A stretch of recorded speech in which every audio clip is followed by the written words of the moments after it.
Video শুরুতে বলছি আমার এই চ্যানেলটিকে প্লিজ দয়া করে সাবস্ক্রাইব করে দিবেন আর পাশে থাকা বেল আইকনটি অবশ্যই চাপবেন। আজকে আমি পাতি হাঁসের মাংস রান্না করব, বা বলতে পারেন দেশি হাঁস। এটা আমি পান্তা দিয়ে খাওয়ার জন্য রান্না করব। বাইরে কিন্তু অনেক গরম, ইদানিং কয়েকদিন খুব গরম পড়ছে, তাই ভাবলাম কি করা যায়, তো হাঁসের মাংস দিয়ে পান্তা ভাত খাবো। সেজন্য আমি দেখেন হাঁসের মাংস বের করে ধুয়ে রেখে দিয়েছি। আর এই হাঁসের মাংস রান্না করতে আমাদের কি কি মশলা লাগবে সেগুলো দেখিয়ে দিচ্ছি। দেখেন এখানে আমি বাটা মশলা রেখেছি। এটা হচ্ছে আদা বাটা, এটা হচ্ছে জিরা বাটা, এটা হচ্ছে ছোটো এলাচ আর দারুচিনি বাটা। আর আজকে আমি গোটা রসুন দিয়ে কিন্তু রান্না করব। এই যে বড় বড় কুয়া রেখেছি, এটা দিয়ে রান্না করব। দেখেন হাঁসের মাংস রান্না করার জন্য আমি একটা পাতিল বসিয়ে দিয়েছি। এবার আমি তেল দিয়ে দেবো। প্রথমে আমি পেঁয়াজ কুচিটা দিয়ে দিচ্ছি।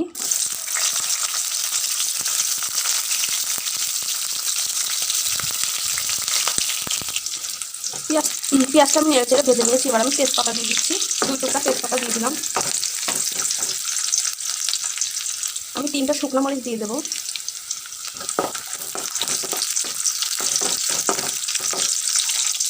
দেখেন এগুলো আমাদের ভাজা হয়ে গেছে। এবার আমি এর মধ্যে পানি দেবো, সামান্য একটু পানি দেবো।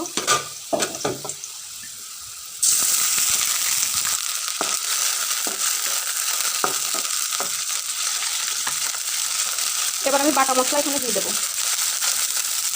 ছোটো এলাচ আর দারুচিনি বাটা দিয়ে দিলাম, জিরে বাটা দিয়ে দিলাম, আদাটাও দিয়ে দিলাম।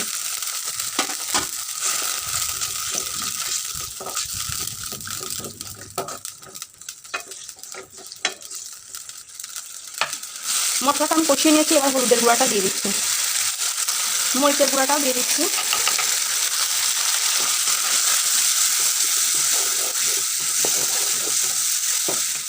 এবার আমি লবণ দিয়ে দেবো। পানি দিয়ে আমি মশলাটা ভালো করে কষিয়ে নেব।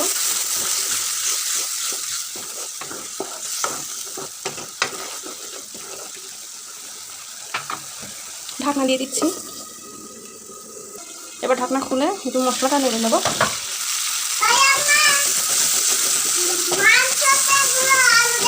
হ্যাঁ, আমি তো মাংস এমনি রান্না করবো, আবার আলু দিতে হবে। এখন বেলা আলু কাটার সময় আছে। এবার আমি মাংস দিয়ে দিচ্ছি এর মধ্যে, আর রসুনের কোয়াটাও দিয়ে দিচ্ছি। এখন একটু নেড়ে চেড়ে মিক্স করে নিচ্ছি।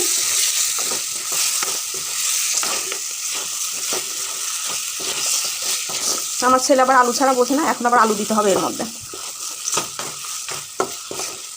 এবার আমি এভাবেই ঢাকনা দিয়ে রেখে দেবো কিছুক্ষণ।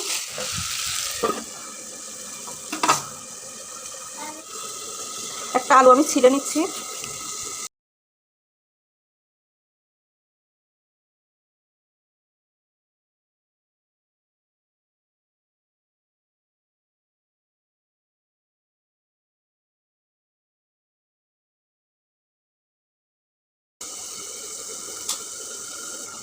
আলুটা এবার কেটে নেব।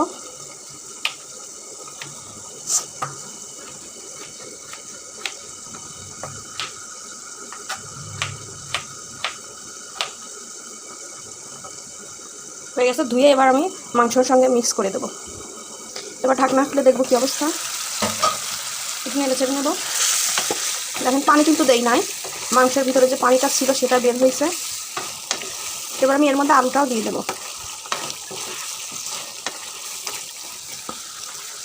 একটা আলু আমি কেটে নিয়েছি, সেটা দিয়ে দিচ্ছি।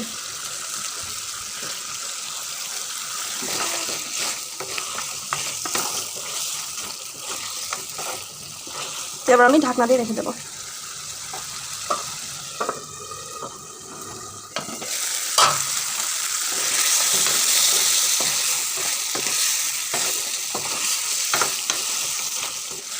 দেখেন নেড়ে চেড়ে কিন্তু কষিয়ে নিচ্ছি। সামান্য একটু এখানে পানি দেবো, কারণ হাঁসের মাংস সিদ্ধ হতে একটু সময় লাগে, সেই জন্য।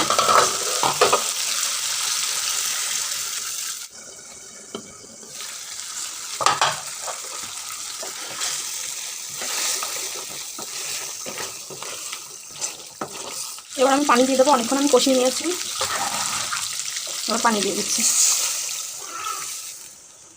পানি আমাদের দেওয়া হয়ে গেছে। এবার ঢাকনা ভালো করে আমি রান্না করে নেবো এটা। এখন এর মধ্যে আমি ছোটো এলাচ, বা সাদা এলাচ বলে না, সেটা প্রথমে চুলার করে একটু হালকা গরম মানে ভেজে তারপর গুঁড়া করে নিয়েছি, এটাই দিয়ে দিচ্ছি এখন। তাহলে ফ্লেভারটা অনেক সুন্দর আসবে, মানে সেন্টটা অনেক ভালো আসবে, আবার খেতে অনেক মজা লাগে। আর দিয়ে দিচ্ছে হচ্ছে জিরা ফাঁকি। রান্না কিন্তু আমাদের প্রায় শেষের দিকে, একটু নেড়ে ছিঁড়ে ঢাকনা দিয়ে রেখে দেবো।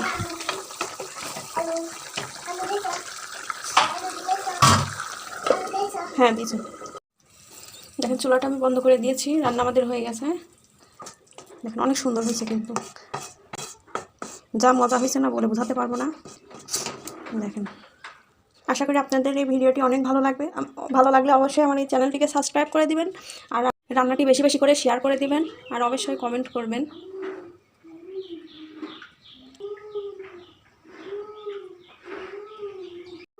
দেখেন খাবার দাবারের ব্যবস্থা হয়ে গেছে, পান্তা পাতা আমি রেখে দিয়েছি। এবার আমি দেখেন হাঁসের মাংস সেটাও নিয়ে আসলাম, রেখে দিই। আর তার সঙ্গে আরেকটা জিনিস আছে, সেটা হচ্ছে কাঁঠাল রান্না, কাঁচা কাঁঠাল আমি রান্না করে রেখেছি একদম ভাজা ভাজা করে, গরুর ভুঁড়ির মতো করে।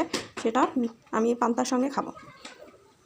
ভাতটা প্রথমে আমি পান্তা ভাতটা একদম মেখে নেবো লবণ দিয়ে, লবণ নিয়ে নিচ্ছি।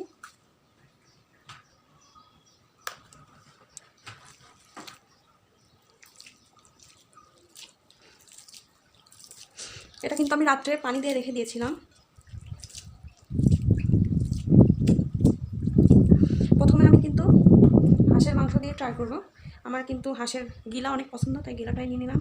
রসুনের কোয়াগুলো না হয়েছে না একদম দেখার মতো। আলু নিয়ে নিচ্ছি।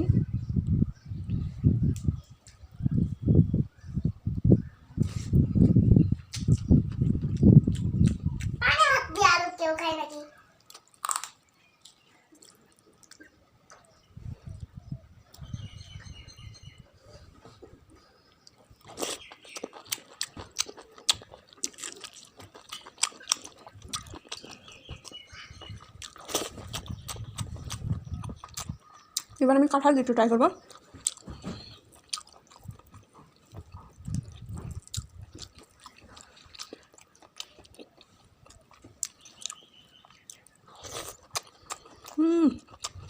যা মজা হচ্ছে না।